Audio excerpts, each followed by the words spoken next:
Registered dietitian Rachel Swanson is pulling back the curtain on one of the most isolating health journeys many people face, fertility.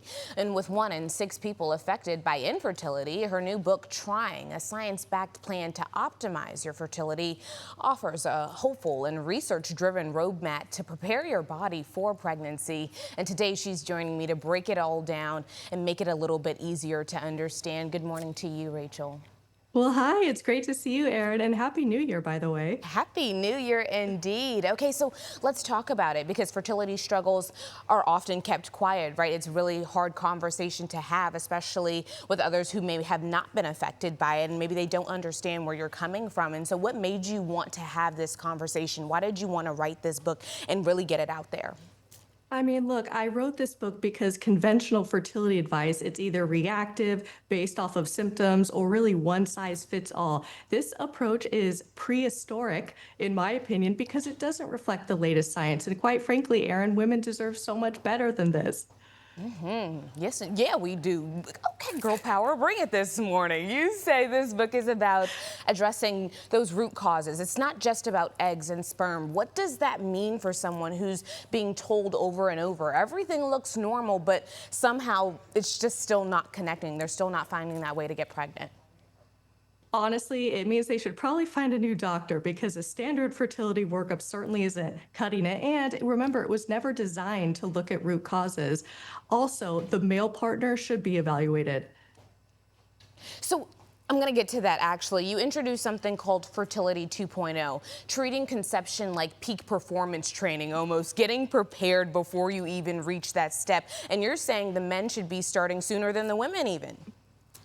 Yes, they ideally, this is, look, this is a team sport. They should ideally be starting at the same time. Fertility 2.0, this is all about being proactive, personalized, and preventative for both partners. So think about this is all about optimizing how the body functions before problems show up. We aren't going to wait, just stand around and wait until something breaks.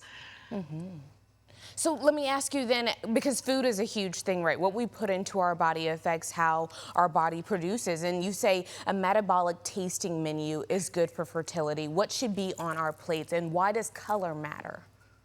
I want to see color diversity on your plate because this corresponds with antioxidants, and I want that paired with healthy fats, Aaron, like olive oil, and make sure that we get enough protein on our plates to hit our daily goal. For most people, that's right around zero point 0.7 grams per pound body weight. Okay, let's lay it out for people so they know exactly what we're talking about. I feel like a lot of the times people give you a solution and they say eat this, but they don't tell you exactly what it is. You're talking broccoli, pineapple, even herbs like rosemary. Is there one food swap, do you think, that you would tell someone, almost everyone even, to start using? The single most impactful swap, honestly, is to get some of those beige bombs off of your plate. Aaron, I'm referring to these white refined carbohydrates, the delicious ones, the bread, the The pasta, carbs, yes. pancakes, the whole gang, right? They aren't doing any favors whatsoever for your physiology. Oh my goodness. Okay, so we're taking the fun off the plate just for a little while. We can do without the mashed potatoes. It's about the it's about the long run. Okay.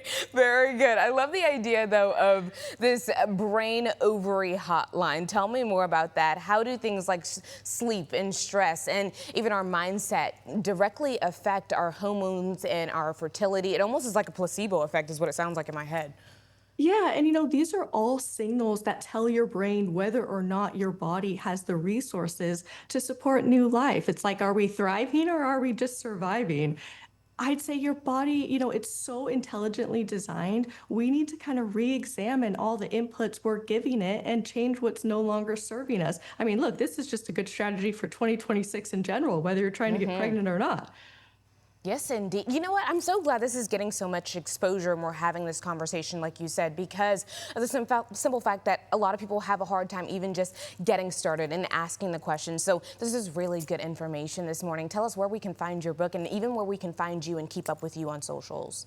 Yeah, so it's now available on Amazon. It's trying with an exclamation mark. You can find me at rachelswanson.com and on Instagram, Rachel's RX. Thank you so much. Thank you for being here this morning and waking up with us.